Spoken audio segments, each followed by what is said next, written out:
আসসালামু আলাইকুম। সবার কি অবস্থা, কেমন আছেন? আশা করি যে কেউ ভালো আছেন, কেউ ভালো না।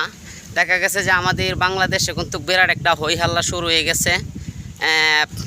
এমন একটা হইহাল্লা শুরু হয়েছে, এটা বলার বাহিরে। দেখা গেছে যে আপনার মানে কি বলবো, দেশের মধ্যে এমন একটা পরিস্থিতি দাঁড়াইছে, মানে এটা বলার বাহিরে। এমন দাঁড়াইছে যে দাঁড়ানিটাতে কিন্তু আমাদের অনেক ক্ষতি হইতেছে। মানে দেখা গেছে যে আমাদের দেশে কিন্তু মনে করি যে আমাদের স্বাধীন বাংলাদেশে স্বাধীনতাভাবে চলাফেরা করব, কিন্তু সেই ব্যবস্থাটা আজকে দেখা যাইতেছে যে খারাপ দেখা দিতেছে। যে কেন যে দেখা দিতেছে তা হয়তো আমি জানি না, কিন্তু দেশের মধ্যে এমন একটা পরিস্থিতি শুরু হয়েছে যে আপনার কি বলবো, যে দেশের মধ্যে এমন একটা পরিস্থিতি শুরু হয়েছে। এই পরিস্থিতির কারণে কিন্তু দেখা গেছে যে মানুষের দেশে থাকাটাই কিন্তু মানে অনেকটাই খারাপ দেখা দিতেছে।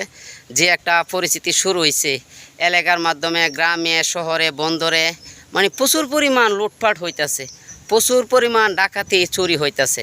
আপনাদের কাছে কথা হচ্ছে এটাই যে যারা এইগুলা করতেছে, মানুষের ভাঙচুর করতেছে, মানে প্রচুর লুটপাট করতেছে, তাদের এমন বিচার হোক যাতে আমরা সেইটা দেখা আমাদের মানুষ যাতে সামসুস্থ হইতে পারে, আর যাতে এগুলা কাজ না করে আপনারা এমন কঠোর বিচার করেন তাদের। আরেকটা বিষয় হচ্ছে যে দেখা গেছে যে কিন্তু এই যে গরিব, দুঃখী, অসহায় অনেক মানুষ কিন্তু মানে চায়া থাকে। দেখা যায় যে এই বিধবা ভাতা অথবা বয়স্ক ভাতা এগুলার কিন্তু টাকা দেখা যাইতো যে নগদের মাধ্যমে আসতো।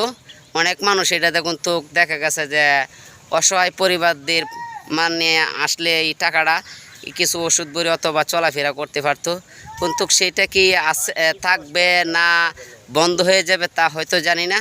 কিন্তু অনেক অনেক মানুষ দেখা যাইতেছে যে এটার প্রস্তাব জানাইতেছে যে আমরা কিন্তু এই বয়স্ক ভাতা, বিধবা ভাতা বা এই পঙ্গ ভাতা অনেকগুলো পাইতাম। এটা অনেকজন প্রশ্ন করতেছে যে আমরা এটা কি বন্ধ হয়ে যাবে না পাবো।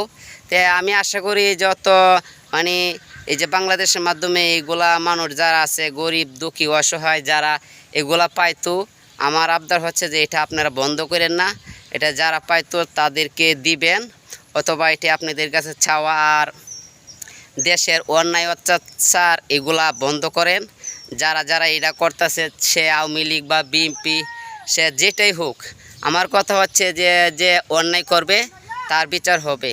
সে যেই দলেরই হোক না কেন, যে অন্যায় করবে তার বিচার আপনারা কঠোরভাবে করবেন, এই হচ্ছে আমার কথা। মানে বিষয়টা হচ্ছে দল একটা যাবে আর একটা আসবে, ওইটাই হচ্ছে দুনিয়ার রীতি। আর এক দল দিয়ে তো সবসময় দিন যায় না, তবে এক দল যাবে আর এক দল আসবে, এটাই। তবে এটা কোনো দলে বলে নাই যে তোমরা মারামারি কাটাকাটি করো, মানুষকে হয়রানি করো, মানুষের গরু ছাগল জোর করে আইনা তোমরা খাইয়া ফেলাও, আর শহরে বন্দরে লুটপাট করো, গ্রামে গঞ্জে লুটপাট করিয়া মানুষের দোকান পাট ভাঙচুর করো, মানুষকে মারো, মানুষের রক্তর বন্যা বাও। এটা কোনো দল বলে দেয় নাই বা আমি শুনি নাই যে এটা কোনো দল বলতে। সব দলই বলে যা রাজনীতি করো ভালো কথা, আজকে তুমি করবা, কালকে আমি করব, যার যেটা ভালো লাগে সেটাই করবে। তবে কেউ খুন খারাপি যে করবে এটা তো কেউ বলে নাই, তারেক জিয়া বলে নাই, শেখ হাসিনা বলে নাই, খালেদা বলে নাই, কোনো দল তো বলে নাই যে তোমরা মারামারি কাটাকাটি করো। তারা বলে যে রাজনীতি করো ভালো কথা, করো, কোনো সমস্যা নেই, কিন্তু যারা মানে এই মারামারি কাটাকাটি করবে তাদের কিন্তু প্রচুর বিচার হবে। তাই আমরা সেটাই চাই। সবাই ভালো থাকবেন, সুস্থ থাকবেন, আল্লাহ।